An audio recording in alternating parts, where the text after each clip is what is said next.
बुद्ध अवतार की कहानी। पौराणिक कथाओं के अनुसार एक बार राक्षसों की शक्ति बहुत बढ़ गई थी। देवता युद्ध में उनका मुकाबला नहीं कर पा रहे थे। अपनी जान बचाने के लिए उन्हें देवधाम स्वर्ग छोड़कर जाना पड़ा, जहां दैत्यों ने कब्जा कर लिया। हालांकि दैत्यों को यह डर था कि कहीं दोबारा से देवता स्वर्ग पर कब्जा न कर ले। इसके लिए वे देवराज इंद्र के पास गए और उनसे अपना राज्य कायम रखने के लिए उपाय पूछा। इंद्रदेव ने भी बिना किसी छल कपट के बताया कि अगर वे यज्ञ व वेद के अनुसार आचरण करेंगे तो उनकी स्वर्ग पर जीत हमेशा बरकरार रहेगी। इंद्र की सलाह से दैत्यों ने महायज्ञ व वेद के अनुसार आचरण शुरू कर दिया, जिससे उनकी शक्ति और बढ़ने लगी और वे अपने स्वरूप के मुताबिक उपद्रव करने लगे। यह देख भयभीत देवता मदद की गुहार लेकर भगवान विष्णु की शरण में पहुंचे।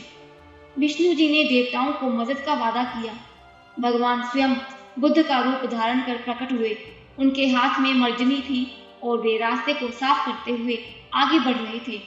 भगवान बुद्ध दैत्यों के पास गए और उनसे यज्ञ न करने की बात कही।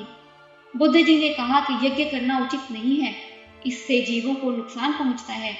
यज्ञ की आग में न जाने कितने जीव जल जाते हैं। मैं स्वयं जीव हिंसा से बचने के लिए रास्ते को साफ करते हुए चलता हूँ। दैत्यों को इंद्रदेव की धर्म कर्म के राह पर चलने की बात याद आई। दैत्यों पर भगवान बुद्ध के उपदेशों का ऐसा असर हुआ कि उन्होंने वेद आचरण व यज्ञ करना बंद कर दिया। ऐसा करने पर दैत्यों की शक्ति धीरे धीरे कम होने लगी। यह देख देवताओं ने दोबारा दैत्यों पर हमला कर स्वर्ग हासिल कर लिया। इस तरह भगवान बुद्ध ने सृष्टि का मंगल किया।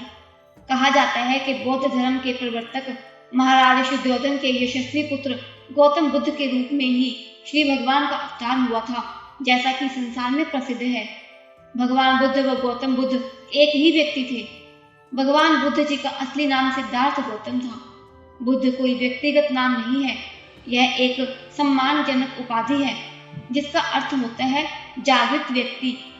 जब बुद्ध जी को अपनी शिक्षाओं को एक शब्द में समेटने के लिए कहा गया तो उन्होंने कहा जागरूकता। बुद्ध जी को महान चिकित्सक भी कहा जाता है, क्योंकि वे मुख्य रूप से मानव पीड़ा के कारण ही पहचान करने और इसे खत्म करने का तरीका खोजने के लिए जाने जाते हैं। बुद्ध जी के अनुसार खुशी का रहस्य बहुत सरल है।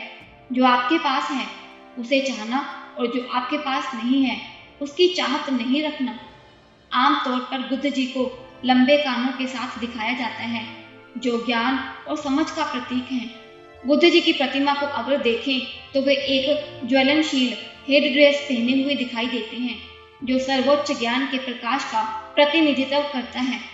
बुद्ध जी की शिक्षाओं को धर्म के रूप में भी माना जाता है। इसका अर्थ है सिद्धांत, सत्य या कानून। बुद्धाय नमः।